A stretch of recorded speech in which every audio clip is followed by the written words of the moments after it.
Okay, fair question.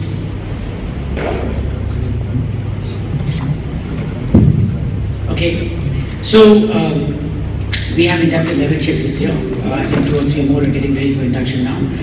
We've got 51 ships that have already been ordered in various shipyards. All of these are a part of our Maritime Capabilities Perspective Plan. And the Maritime Capabilities Perspective Plan is a comprehensive plan that not only plans the induction of vessels, but also the induction of infrastructure that are required for them. As you know, Mumbai, of course, is our principal naval base, but we have Karwar as well as a huge naval base coming up. So we have sufficient infrastructure, which is commensurate, in fact more than commensurate with our current growth plans.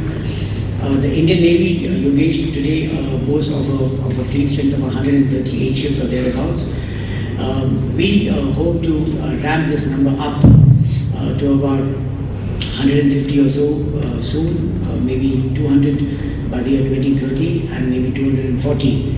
That is a part of our Maritime Capabilities Perspective Plan. This is also in accordance with our modernization plan of the Indian Navy, which runs actually in 3 different strands. The first strand, of course, is to upgrade wherever we can through technological upgrade our existing fleet.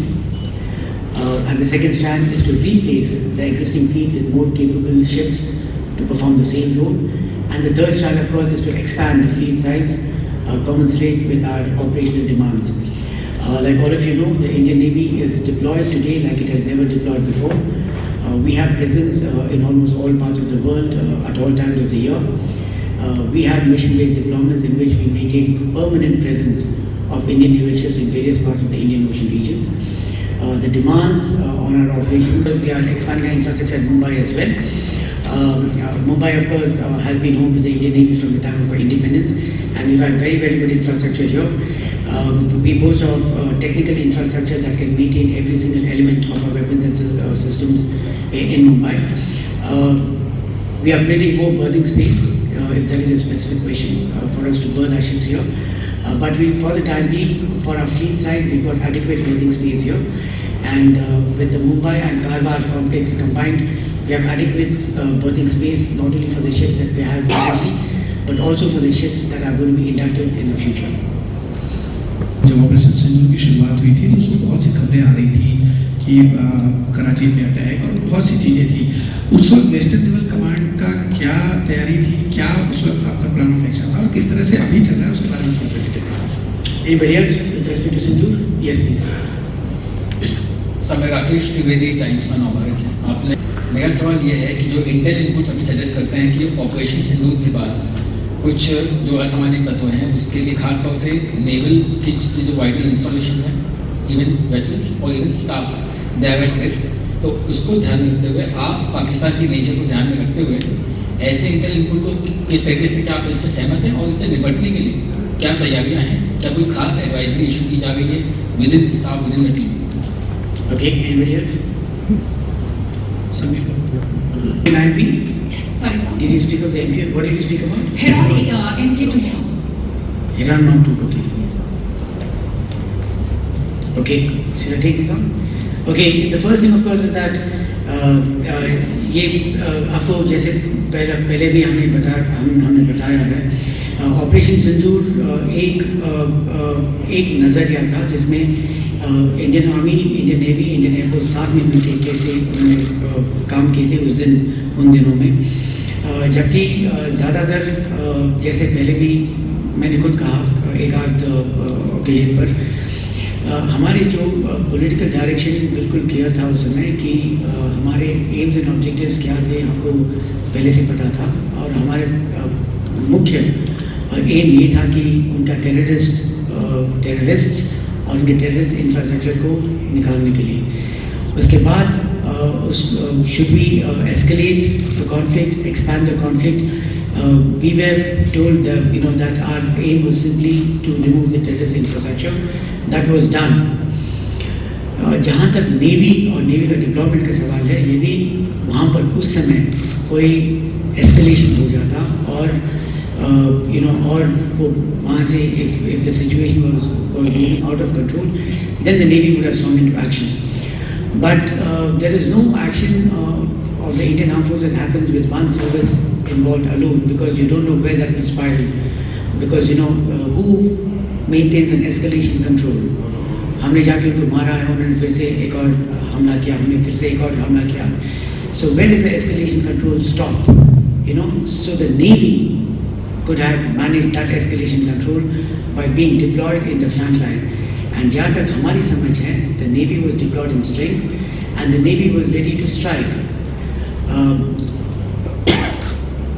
So the people who are watching these kind of things in the leadership on the other side, they saw the Navy coming. And जैसे आपने कहा था कि उस समय rumours भी फैल गए थे कि कराची में अटैक हो गया था, पर उनको पोटेंशियल पता था कि यदि if the Navy had to enter operations, then what the Navy is capable of doing and what the Navy could have struck. If the Navy would have struck, of course, the escalation would have gone much beyond what we saw. But we feel that the Navy was instrumental in maintaining that escalation control and posing the threat to them. And because they posed the threat to them, we feel that they sought the ceasefire. Became very close to carrying out the strike. And we were thinking that we took off some of the aircraft, the Air Force carried out some strikes across the border on the airfields. They struck back, and we were saying if there was going to be further escalation, then we would have gone inside. Our view is that they came to know the Navy is moving in, and therefore they asked for the ceasefire. Intelligence, we get a lot of intelligence inputs. न केवल operation सिंदूर के दौरान, परंतु हमारे हर रोज़ की ज़िंदगी में हमको बहुत सारे इंटेलिजेंस इनपुट्स मिलते हैं. बिकॉज पाकिस्तान के रवैया यही रहा है कि हमेशा ही कि जब भी संभव हो जाके कुछ इंडियन प्लान पे आके कोई टेररिस्ट अटैक करे. तो इस तरीके से बहुत सारे इंटेलिजेंस इनपुट्स हमें मिलते हैं हर रोज़, और उनको हम मल्टी एजेंसी के तौर पर बहुत अच्छी तरीके से एनालाइज करते हैं कौन सा एक्शनेबल है, कौन सा एक्शनेबल नहीं है, और प्रिवेंटिव एक्शन हम ले लेते हैं. सिंदूर तो हाल में हुआ है, बट ये तो हमारे बहुत पहले से ये सिलसिला चल रहा है. और हर इंटेल इनपुट जो हमको मिलता है वो मल्टी एजेंसी एक ऑर्गेनाइजेशन स्ट्रक्चर है, उसके द्वारा पहले एनालाइज करते हैं हम. And if it pertains to us, of course we take lot of preventive action. But the Indian Navy's intelligence unit is very strongly enmeshed with the intelligence units of other national agencies, the IB, the CBI, and everybody else. And so we work very closely with we get a lot of national intelligence, we get a lot of intelligence input ourselves. Because हम भी उसको ढूंढते रहते हैं कि वो क्या कह रहे हैं, वो कैसे कह रहे हैं. That also we share in the multi-agency construct, and it's all discussed straightway, and then we take preventive action. But I can tell you one thing that from 26/11, the coordination among national intelligence agencies has increased quite a lot, and the regular meetings, we exchange information, we exchange inputs. I think the seamlessness of exchange of information has really improved, and so we are in a much better state now in our intelligence setup. आपको पता है कि even this 10/11 जो red fort में in front of red fort जो suicide attack हुआ था, that was just a small part of a larger story, but that larger story was tracked. It was tracked, and a lot of people were apprehended the same morning, the previous morning, and we recovered a lot of explosives. So that is a very good example of how our intelligence network is working very well and very effectively. Turkish ships. So we had always expected that there would be some collusion, certainly between China and Pakistan, and Turkey may be a spoiler. Was our expectation based on Turkey's behavior on a lot of subcontinental issues, the public utterances. So we had expected that there would be some kind of collusion. It was only left for us to see, when action started, how would that collusion manifest. And so it manifested in the form of hardware transfer, even while the operations were on. So in a way we were not surprised, but it confirmed what we thought would happen, and it showed us clearly what are the possibilities in the future as well. So we need to keep that into account and take it into account.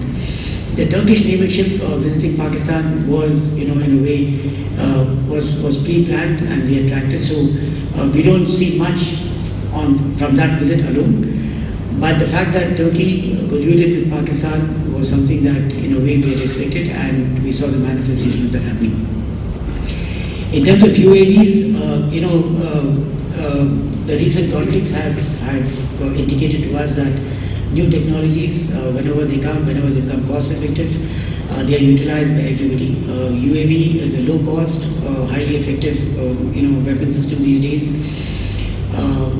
I think the defining feature of today is that new technologies have got so democratized, that they are available to everybody. They are available to the good people and the bad people simultaneously, and at very cost-effective prices. They can be all bought off the shelf, and so anybody who can deploy them can deploy them. So we've seen in the Russia-Ukraine war, in the Israel-Hamas war, UAVs have been used a lot to very good effect. Of course, the low-cost weapons that can have significant impact if they're masked in swarms and all of that.